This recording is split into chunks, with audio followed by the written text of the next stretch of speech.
देखिए, सीधे कहने का मतलब ये है BRS में, जैसे कि सीधी सी बात है, आपको किसी ने चेक काट के दिया, मान के लिए पहली तारीख के लिए चेक काट के दिया, तो आप टैली में तुरंत उसको अपलोड कर लोगे पहली तारीख को ही, जैसे वो चेक काट के देगा।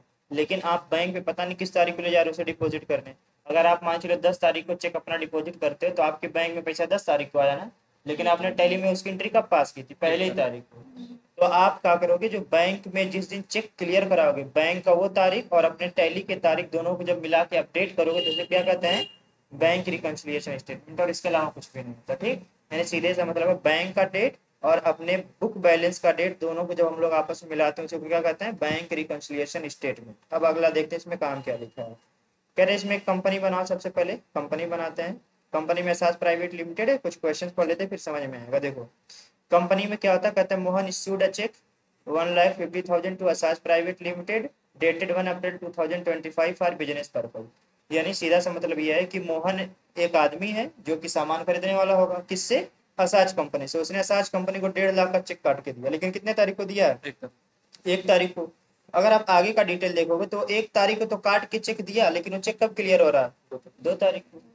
यानी एक दिन आगे बढ़ा ना। फिर इसी तरह पढ़ो दूसरा, एक और आदमी अब्बास, उसने भी दिया चेक, 2 तारीख को दिया, और उसका चेक जिस तारीख को चेक दिया उसी तारीख को उसका चेक क्या हो गया? क्लियर हो गया। चलिए फिर अगले में देखते हैं। आगे में एक दयान हादी नाम का है, उसने भी पहली तारीख को चेक दिया था लेकिन उसका चेक बाउंस हो गया, क्लियर ही नहीं हुआ। यानी जैसे उसने चेक दिया हमने अपने टैली में तो एंट्री कर ली, लेकिन जब हम बैंक में लेके गए उसका चेक क्लियर कराना तो चेक बाउंस हो गया। हो सकता है उसने कुछ गड़बड़ लिखा हो या उसके पास बैलेंस ना रहा हो, किसी कारणवश उसका चेक क्या हो गया? बाउंस हो गया। अब सारा डे जब हम लोग अपने बैंक से मिलाएंगे उसे क्या बोलेंगे? BRS। अब लाइन बाय लाइन किया जाए तो पहला काम क्या लिखा हुआ है? एक कंपनी बनाते हैं इस नाम से,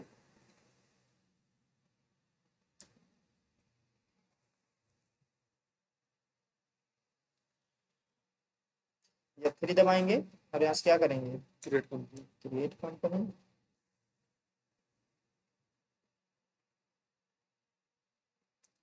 ये कंपनी है, कंट्रोल से देखते हैं इसमें कुछ फीचर वगैरह तो एक्टिवेट नहीं ना करना।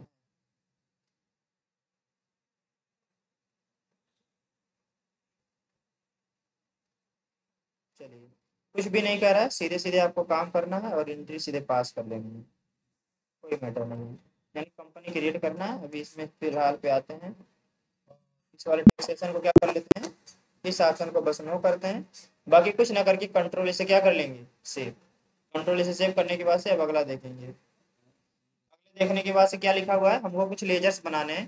पहला लेजर क्या लिखा हुआ है? मोहन, जो मोहन चेक दे रहा था। दूसरा कौन था? अब्बास, जो ये भी चेक दे रहा था। ये सारे के सारे बिजनेस के लिए चेक दे रहे हैं। यानी ये जितनी भी हैं वो असाज प्राइवेट लिमिटेड एक कंपनी है, उस कंपनी में सामान खरीदने के लिए सभी लोग क्या कर रहे हैं? चेक दे रहे हैं। अब जब भी कोई इंसान किसी से सामान खरीदता है तो उसको हम लोग क्या बोलते हैं? संडे डेबिटर्स बोलते हैं ना। तो यहाँ पे हम लोग क्या भरेंगे? Sunday debtor. सबसे पहले हम लोग किसका बनाएंगे? मोहन का। तो यहाँ पे हम लोग किस पे आते हैं? कहते आते हैं क्रिएट, और क्रिएट माने के बाद किस पे चलेंगे? लेजर। लेजर में क्या नाम डालेंगे? मोहन। किसके अंडर में जाएगा? सन्ड्री डेबिटर्स, क्योंकि ये सामान खरीदने वाला फ्यूचर में। मोहन के बाद अगला नाम क्या था? मोहन के बाद अगला नाम है अब्बास। सन्ड्री डेबिटर्स में जाएगा, कंट्रोल ए से क्या कर लेंगे? सेव। उसके आगे फिर क्या लिखा हुआ है? दयान हार्दिक, कुछ भी हाल लिख सकते हैं आप। कंट्रोल ए से सेव। 3 लेजर था, तीनों लेजर बना लिए। अब उसके बाद से कुछ भी नहीं करना, अब कह रहा है एंट्री पास करना। चलिए पहले क्वेश्चन के लिए एंट्री पास करते हैं। तो हम लोगों को उसे देखो रिसिप्ट हो रहा है ना, किससे पैसा मिल रहा है? मोहन से।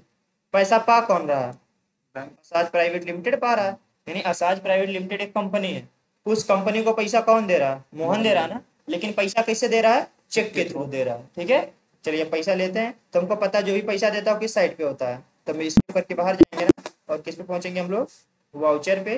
और हम लोग यहाँ पे F6 दबा के रिसिप्ट करेंगे, और कंट्रोल H से हम लोग इसको डबल एंट्री करते हैं। आइए, तो जो भी पैसा देता है किस साइड पे होता है? CR साइड पे होता है। चलिए तो यहाँ पे सबसे पहले क्वेश्चन में कह रहा है मोहन पैसा दे रहा है, कितने रुपए दे रहा है? 1,50,000 रुपए दे रहा है, ठीक। एंटर करके आगे आएंगे। ऑन अकाउंट यहाँ पे पैसा ले लिया तो एडवांस ले, जब भी ऑन अकाउंट में फिल कर दे रहा हूँ इसे फिलहाल। DR में हम लोग क्या डालेंगे? चेक डाल सकते हैं, कैश। कैश जैसे आप डालेंगे, एक मिनट एक मिनट एक मिनट, यहाँ पे हम लोग अल्ट और C लिखेंगे, क्या डालेंगे? SBI। और ये किस में जाएगा? बैंक अकाउंट से। कंट्रोल से सेव, अब इंटर करके आगे बढ़िएगा। अब देखिए, यानी मोहन पैसा दे रहा है। मोहन अगर कैश में पैसा देगा तो गड़बड़ हो जाएगा ना, पहले ही हम लोग पढ़े। मोहन कैसे पैसा दे रहा है? चेक में दे रहा है। और चेक किसके लिए बनता है? बैंक के लिए बनता है ना। तुरंत हम लोगों ने यहाँ पे कौन सा बैंक बना लिया? SBI bank. यानी मोहन पैसा किस में दे रहा है? एसबीआई बैंक के चेक के थ्रू दे रहा है। अब हम लोग यहाँ पे पढ़ेंगे तो यहाँ पे डालते हैं इंस्ट्रूमेंट नंबर का मतलब होता है चेक नंबर। यानी मोहन ने जो चेक काटा उसका चेक नंबर क्या है? तो चेक नंबर में डाल दे रहा हूँ 1 2 3 4 5 6 नंबर का कोई भी डाल दीजिएगा, जो उसके चेक बुक पे होगा वही आप नंबर डालना है। इंस्ट्रूमेंट डेट, मोहन चेक कितने तारीख को काट के दे रहा है? 1 अप्रैल 2025 के लिए उसने काट के दिया। और जो डेट है बैंक का डेट, यानी उसने बैंक का नेम कौन सा है? तो यहाँ से आप लिखेंगे स्पेसिफिक बैंक नेम पे क्लिक करना और डाल देना SB। कुछ नहीं करके इंटर करके सेव करके आगे चले जाना। सीधी सी बात थी। पैसा कौन दिया? मोहन। किसके थ्रू दिया है? चेक के थ्रू। और चेक क्या होता है? किसी ना किसी बैंक का होता है। साथ ही में उसका चेक नंबर डाले। और इंस्ट्रूमेंट डेट का मतलब होता है किस तारीख को चेक इनेबल हुआ, वो दोनों डेट डाल दिए। दूसरा क्वेश्चन पढ़ते हैं। दूसरे में क्या लिखा है? कह रहे हैं अब्बास भी चेक दिया, लेकिन ये कितने तारीख को दिया? 2 तारीख को दिया। जब ये 2 तारीख को काट के दिया, लेकिन इसमें लिखा है कि अब्बास जनरेटेड चेक डेटेड 2 अप्रैल। चलिए 2 अप्रैल के लिए काट के दिया है, तो हम लोग यहाँ पे अब लिखेंगे कौन पैसा दे रहा है? अब्बास। कितने रुपए दे रहा है? ये करें 50,000। 50,000 है? 5 लाख। 5 लाख रुपए दे रहा है। ठीक। और हम लोग अब यहाँ पे आएंगे और डीआरपी क्या रखने वाले हैं? एसबीआई। यानी ये भी चेक काट के दे रहा है। अब जैसे इंटर करेंगे तुरंत चेक नंबर आएगा। इंस्ट्रूमेंट नंबर का मतलब क्या होता है? Check number. यानी जो अब्बास काट रहा हो कौन सा चेक काट के दे रहा था, हम उसका चेक नंबर डाल देते हैं। 1 2 3 4 5 7 डाल देते हैं। ठीक। अब इंस्ट्रूमेंट डेट का मतलब कब क्या होता है? किस तारीख से वो चेक इनेबल है। चेक कितने तारीख से इनेबल है? 2 तारीख से ना। तो 2 4 हम लोग क्या लिखेंगे? 2025। इंटर करके आगे बैंक का नेम क्या है?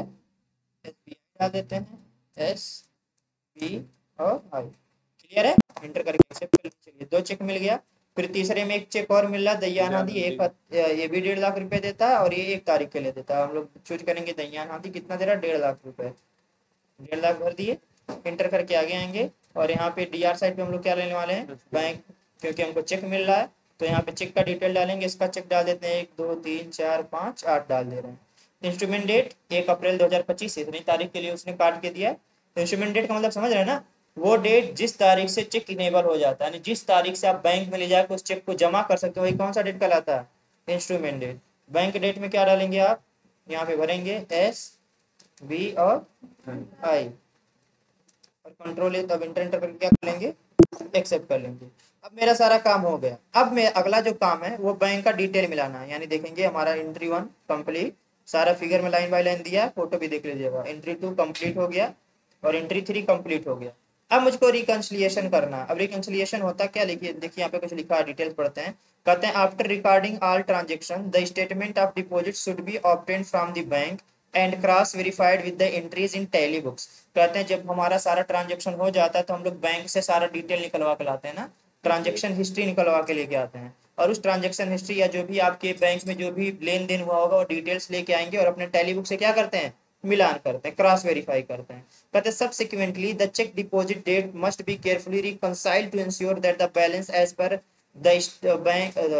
The bank statement and company's books are in complete agreement. यानी सीधा कहने का मतलब ये है कि जितनी भी डिटेल्स हमारे पास आए हैं बैंक के थ्रू, उस सारे बैंक के थ्रू आए हुए डिटेल को हम लोग अपने टैली के डिटेल से क्या करेंगे? मैच करेंगे और क्या तक केयरफुली रिकंसाइल करेंगे डेट को। यानी ऐसा नहीं होगा कि अगर मैं चेक 3 तारीख को ले जाके डिपॉजिट किया और अपने टैली में डालूं 2 तारीख, गड़बड़ हो जाएगा।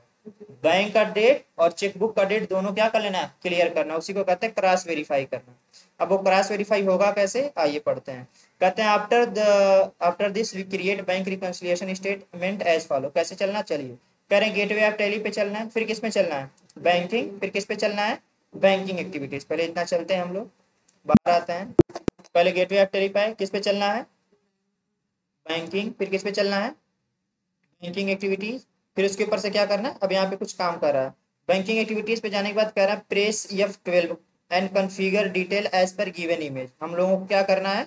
F12 दबाना है और उसके ऊपर से हमको जैसे नीचे इमेज दिया इसी के हिसाब से अपने डिटेल्स को क्या कर लेना है? कॉन्फ़िगर करना है। अब F12 दबाते हैं और हम लोग डिटेल्स में क्या क्या कॉन्फ़िगर करना है मिलाते हैं। पहला कह रहे हैं show balance as per company books, इसको यस करना है, दूसरे वाले ऑप्शन को यस करना, तीसरा क्या रखना है, नो। मिलाते हैं, पहला ऑप्शन यस, दूसरा यस, तीसरा नो, और चौथा क्या है हमारा, यस है। अगला कह रहे हैं यहाँ पे लिखा है प्रीवियस फाइनेंशियल ईयर, तो हम लोग यहाँ पे क्या डालेंगे, और उसके ऊपर से आगे क्या कर रहा है, डिफॉल्ट और नो। बाकी का हमको कुछ नहीं करना और इंटर करके आगे चल लेना है। फिर उसके ऊपर से कहते हैं press enter fill the blanks and reconcile, उसके बाद डेट आपको रिकंसाइल कर लेना है। फिर उसके ऊपर से डिटेल्स बनाना। अब इतना कर लिए जब, अब जब इस वाले डिटेल में पहुंचेंगे, हमारा ऑलरेडी रिकंसाइल था, अब जब इतनी डिटेल में पहुंचेंगे तो एक बार और इंटर दबाएंगे। अब जैसे इंटर दबाएंगे तुरंत देखिए ये इंस्ट्रूमेंट डेट है और ये मेरा बैंक का डेट दिखने लगा। ठीक, बैंक का डेट और इंस्ट्रूमेंट डेट दोनों डेट को मिलाना है, क्या कहलाता है, बैंक रिकंसिलिएशन स्टेटमेंट कहलाता है। अब मैं बैंक से डिटेल निकाल के लाया था, मोहन जो पहली तारीख को चेक काटा था उसका चेक कितने तारीख को क्लियर हुआ था, 2 तारीख को ना, तो यहाँ पे हम डेट डालेंगे 2/4 और क्या डालेंगे 25, इंटर करके हम लोग आगे आएंगे। और दूसरा जो अब्बास काटा था 2 तारीख को चेक दिया था, उसका 2 तारीख को दिया था, उसका क्लियर कितने तारीख को हुआ था, 2 तारीख को क्लियर हो गया था। और जो तीसरा आदमी दिया था चेक, इसका चेक क्लियर हुआ था, नहीं ना। अभी इसका मैं कुछ डिटेल नहीं भरूंगा, बाकी का इंटर करके एक्सेप्ट कर लूंगा। अब देखिए एसबीआई में अभी केवल एक ही कह रहा बैंक रिकंसिलिएशन करना, 2 हमारा क्या हो चुका, क्लियर हो गया ना, जो 2 बैंक डिटेल्स था वो क्लियर हो गया, तीसरा नहीं हो पा रहा है। अब तीसरा क्यों नहीं हुआ, क्यों हम लोगों ने नहीं किया, क्योंकि ये चेक क्या हो गया, बाउंस हो गया, तो क्यों इसकी एंट्री पास करें। एंट्री तो हम लोग पास की है लेकिन वो रियल एंट्री नहीं है, वो खत्म हो गई। अब उसे मुझे डिलीट करना पड़ेगा, तो कंट्रोल और इंटर करके हम लोग डायरेक्टली रेजर में जंप करते हैं। ठीक, सॉरी एंट्रीज में जंप करेंगे, तो कंट्रोल और इंटर दबाए, सीधे एंट्री में जंप किए कि नहीं। और डिलीट करने के लिए एंट्री कौन सी बटन दबाते हैं, कंट्रोल इंटर से डायरेक्टली यहाँ पे अल्ट और डी, अल्ट और डी दबा के इस एंट्री को क्या कर लेंगे, डिलीट। क्यों, क्योंकि यहाँ पे हमारा बैलेंस क्लियर ही नहीं हुआ, जो सामने वाला बंदा दिया था उसका चेक क्लियर नहीं हुआ, तो उसका पैसा सेफ है ना, हम अपने टैली में कहाँ उसका डिटेल्स रखें। अब हम तुरंत उसको इन्फॉर्म करेंगे कि जो आपने चेक दिया था वो चेक के, वो चेक क्या हो गया है, बाउंस हो गया है। बस हो गया, डिटेल आप लोग मिला लीजिए।